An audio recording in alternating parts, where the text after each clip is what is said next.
Halo Sobat Arsi, jumpa lagi di Running Channel. Kali ini kita akan membahas alur film dengan judul Eye for an Eye. Film mengisahkan bagaimana perjuangan seorang ibu yang menuntut keadilan atas kematian putrinya. Hukum yang sangat lemah membuatnya terus bergerak mencari kemungkinan lain yang bisa dia tempuh. Film dibintangi oleh Sally Field sebagai Karen, Kiefer Sutherland sebagai Robert Duke, Ed Harris sebagai Meg, dan bintang terkenal lainnya. Baiklah, tanpa menunggu lama, mari kita mulai. Mommy, please kill it.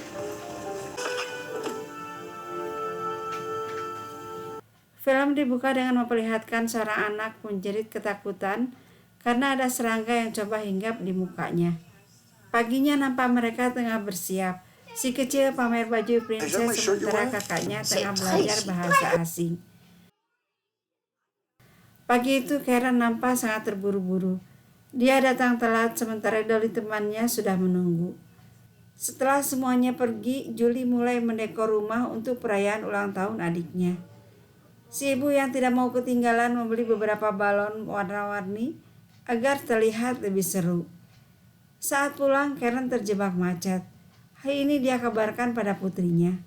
Samar terdengar Julie seperti tercekik disusul jeritan. Julie, what's happening? Karen segera keluar mobil berharap orang menolongnya menelpon 911. Tapi dari begitu banyaknya hanya ada satu orang yang mau membantu dia.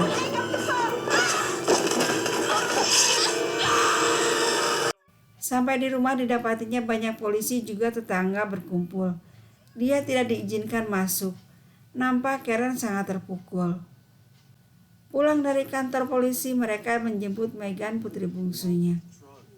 Karen hanya bisa tertidur, tubuhnya lemas dan masih shock.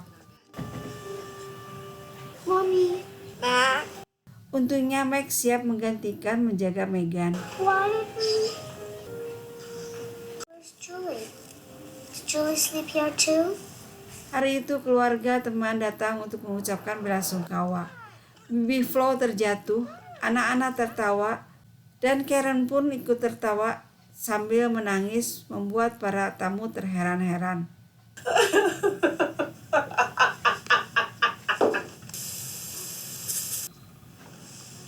Malamnya Karen menangis sambil mencium bantal Julie. Megan? I hate it when she runs off. Sejak kejadian tragis, Karen cenderung Megan? gampang curiga. Megan, come back! Never run off so far ahead of us. Do you hear? He was right behind her. Hari itu Karen mendatangi kantor polisi. Di sini dia diberitahu kalau mereka mencurigai si pengantar makanan. Kulit dan sperma pelaku ditemukan di kuku dan darah Julie, tapi tak cukup banyak untuk tes DNA. Polisi memberi Karen kartu perkumpulan orang-orang bernasib sama dengannya. Karen coba mengunjungi perkumpulan tersebut. Megan! Di sebuah ruangan nampak 3 orang sedang berbicara serius. Sorry, I was looking for the ladies. Di sini Karen berkenalan dengan Angel, seorang ibu yang putranya juga korban pembunuhan. Malam itu Megan memberitahu ayahnya kalau dia telah mengotori bantal Julie. Dia khawatir ibunya akan marah. Benar saja, apa yang dikhawatirkan Megan terjadi. Karen marah karena bantal telah dicuci hingga aroma Julie turut menghilang. Pagi itu polisi memberitahu kalau mereka telah berhasil menangkap orang yang DNA-nya sama dengan yang ada di tubuh Is Julie. Robert Dube. We picked him up at John's Market. They got him! They got him! Police identified Do you recognize him? Penangkapan ditayangkan Never di saw him TV. delivering here. Karen merasa yakin bahwa itulah orangnya. Hari persidangan pun tiba. Dia diperkenalkan dengan Howard, jaksa pengganti Randall. Mike yang sempat heran karena penggantian ini tidak melibatkannya. My name's Howard Bollinger. I'm the DA's office. Howard's been trying the case. Di persidangan, Nanajuk pengacara Roberto menunjukkan surat pernyataan jaksa Randall yang menyanggupi akan memberi 25% bukti pada tertuduh untuk uji balik. Tapi itu tak diketahui Howard, penggantinya. Saat hakim meminta bukti lain, jaksa katakan dia hanya memiliki satu bukti, yaitu sperma yang sudah dipastikan milik Roberto. Dengan dalih persidangan tidak adil, Roberto Dobb dibebaskan. Sorry. Go. Esokan harinya, Meg mengetahui kalau Karen tidak masuk kantor. Rupanya dia tertidur dengan pakaian siap kerja.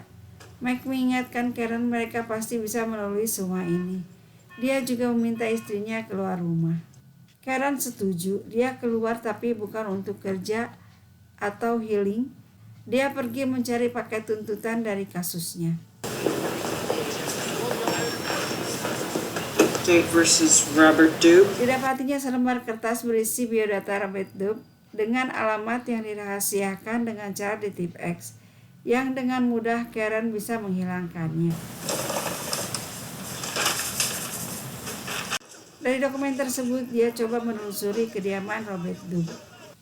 Penelusuran ini selain Karen catat dalam sebuah buku, dia juga menceritakan hal ini pada Dolly temannya. Nampak dia tidak setuju. Ini sangat membahayakan, ujarnya. I followed Robert Dobb yesterday. Did you tell Mac? No, don't. Karen tetap membuntuti Robert, setiap gerak-geriknya dia pantau terus. Satu hari Robert menyerahkan paket pada seorang wanita cantik. Tingkahnya mencurigakan. Dia yang terangsang dengan kemolekan wanita tadi mencari tempat untuk memuaskan diri. Semua dalam pantauan Karen. Selesai dengan kegiatannya, Robert baru tahu kalau ada orang lain memantau dari jauh. Sadar ketahuan, Karen segera kabur dan pergi ke kantor polisi. Pada Sersan Danilo, semua dia ceritakan termasuk kekhawatirannya akan keselamatan wanita tersebut yang nampak menarik perhatian Robert Dobb. You've been following him? Yes, you've got to pick him up. You've got to grab him. You've got to get him right now. Dia minta Sersan Danilo segera menangkapnya. Merasa polisi tidak peduli dengan laporannya, Karen langsung menghubungi wanita tersebut untuk memberitahu kalau dia dalam bahaya. Suami si wanita tidak percaya lalu mengusir Karen. Di scene lain, Sersan Danilo mendatangi Robert Dobb, menyuruh dia untuk segera meninggalkan kotanya. Look, you piece of dog shit. I know what you are. Get out of my city. Di tempat perkumpulan ada seorang pria pendiam. Kalau bertemu hanya tersenyum. Itu kata salah satu anggota perkumpulan pada Karen. Teman lain memberitahu kalau pembunuh anak dari keluarga Gratze yang merupakan salah satu anggota perkumpulan ditembak mati di jalanan. Sebelum cerita diperpanjang, tiba-tiba muncul teman Karen yang lain. Dia mengajak besok makan siang bersama dan ternyata dia dibawa ke tempat kebugaran. Stop it, uneasy! Did two, did not, did two, did not, did two. Sementara itu di sekolah, Megan mulai didekati Robert Dobb. Hustle, come on you guys, everybody in. Hi, sweetie. Well, I thought I would come and pick you up today. Is that all right? I don't even really like kitty pussy. Betapa terkejutnya Karen melihat Megan berbicara akrab dengan Robert Dobb. What's the point of watching that? Turn it off, all right? Rasa khawatir terus menghantui Karen. Hal ini sempat membuat Meg kesal, seperti diingatkan kembali pada kejadian yang juga membuatnya sedih. I heard you talking to them upstairs that night. I Di know. perkumpulan, Karen minta Sydney menolongnya. Sebelum pembunuh anggota keluarga Gratze ditembak, ada perundingan antara Sydney dan keluarga tersebut yang tanpa sengaja Karen telah mendengarnya. Sydney tidak bisa menghindar lagi, dimintanya Karen untuk datang ke sebuah tempat. Di sisi lain, nampak Angel tengah mengawasi mereka. Malamnya Karen pergi ke alamat yang disebutkan Tuan Huck. Di sana dia bertemu Sydney dan Martin, dua orang yang mengalami hal serupa dengan Karen. I can't rest. I'll never ever rest again till he pays for what he did to her. Mereka bertanya motif Karen menemui mereka. Saya tidak akan bisa beristirahat sampai dia membayar atas tindakannya, begitu ungkap Karen. Karena dia harus melakukannya sendiri, maka Karen disarankan untuk bisa jaga diri dan belajar menembak. Karen yang kerap tidak fokus pada Megan putri bungsunya ditegur Meg. Dia yang tidak terima malah menuduh suaminya kurang berempati karena Julie bukan anak kandungnya. Mendengar tuduhan istrinya, nampak Meg sangat marah. I lost her too, so did Megan. Saat Karen mau minta maaf, Meg katakan kalau dia sudah menganggap Julie seperti She anaknya was my sendiri. daughter, Karen. I raised her with you. And I miss her. Bahkan dia bersama Karen ikut membesarkannya. Dia juga merindukannya. Hari eksekusi semakin dekat. Martin mulai kasih It arahan comes down the apa street yang at that harus door Karen open. You step out lakukan. and Pulang dari pertemuan, Karen merasa diikuti. Dengan mengandalkan hasil bela dirinya, dia serang si penguntit hingga terjungkal. Karen kaget saat pria itu menyerahkan sebuah dompet. Rupanya dia mau memberikan dompetnya yang terjatuh.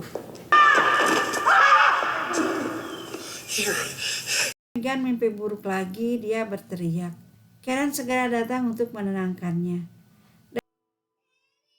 Dari pertanyaan Megan, dia baru sadar kalau selama ini dia merasa ulang tahunnya lah yang membuat kakaknya meninggal. It was my birthday.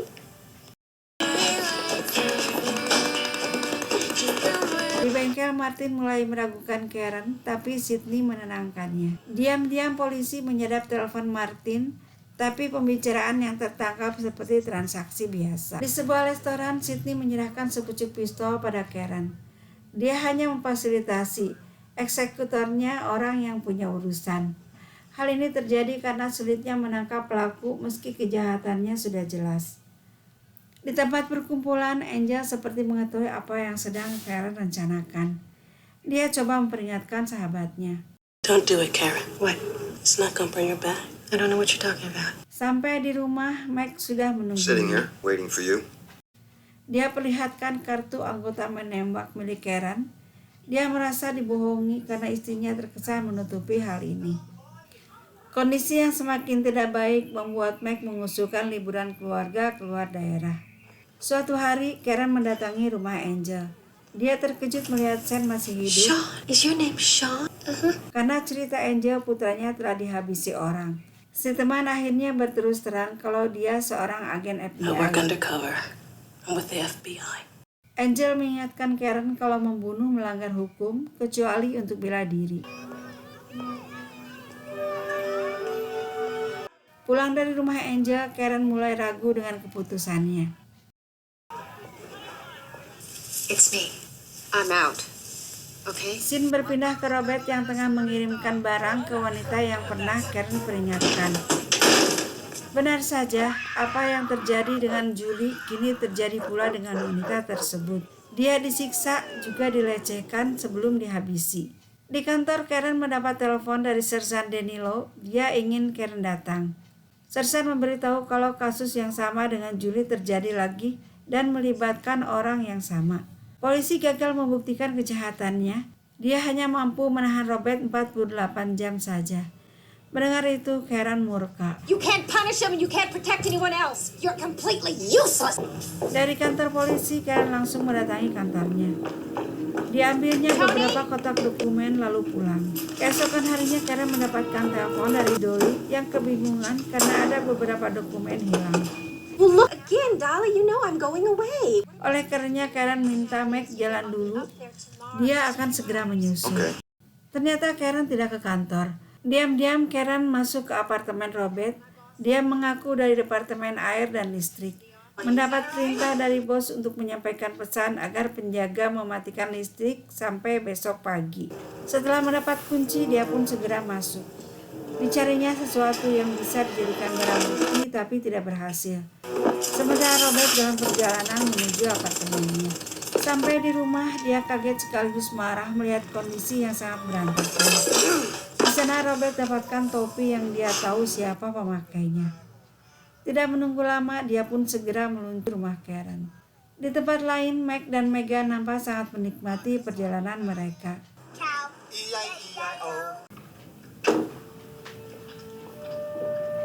Sampai di rumah, Karen langsung mandi dan bersiap. Tidak menunggu lama, seseorang berjalan menuju rumahnya. Di jalan, Megan memberitahu ayahnya kalau di sekolah Karen berbicara dengan orang yang ada di video. And that mommy watches on the video. Mendengar itu, Meg segera balik arah menuju pulang. Di rumah, Robert berhasil masuk lewat belakang, lalu berjalan ke arah kamar mandi. Dia terkejut saat menyadari bayangan yang dikiranya Karen ternyata handuk. Target ada di belakangnya, tengah mengokang senapan ke arah dia. Melihat targetnya gemetar karena belum pernah menembak orang, dia gunakan untuk menyerang terlebih dulu hingga senjata pun terpental. Tidak mudah bagi Robert mengalahkan Karen yang sudah belajar bela diri. Saat Karen ada di tangga bawah, dia temukan senapan yang tadi terjatuh. Dengan cepat dia ambil dan tembakan pada Robert hingga tewas. Sersan Danilo yang kini ada di TKP berkata, "Saya tahu apa yang telah kamu lakukan." Dengan lemas, Karen jawab, "Buktikan." Dia sadar betul baik Angel maupun Sersan Danilo tahu dia telah merencanakan semuanya. Karen, seorang wanita pintar yang tersakiti, tidak mungkin membiarkan pembunuh anaknya bisa hidup tenang karena tidak terjangkau hukum. Saat petugas bertanya pada Sersan Danilo, "Bagaimana menurutmu?" Tersangka bersenjata menerobos pintu belakang, menyerangnya dengan sengaja, jadi sudah jelas kasus ini adalah pertahanan diri. Clear case of self-defense. Jawab Sersan Danilo. Itu artinya Karen akan terbebas dari hukuman. Di sisi lain nampak mobil Mac mendekat ke arah rumah yang sudah dikerubunin banyak orang, terutama polisi. Di sana dia melihat istrinya seperti orang linglung. Antara percaya dan tidak percaya telah menghabisi orang dan harus siap ditangkap. Karen tidak tahu kalau dia dilindungi Sersan Danilo. Demikianlah Sobat Arsi, cerita ditutup dengan happy ending. Wanita yang sekilas nampak rentan, kalau sudah bertekad dia akan sangat kuat. Semoga menghibur. Jangan lupa subscribe, like, komen, dan share-nya ya. Terima kasih.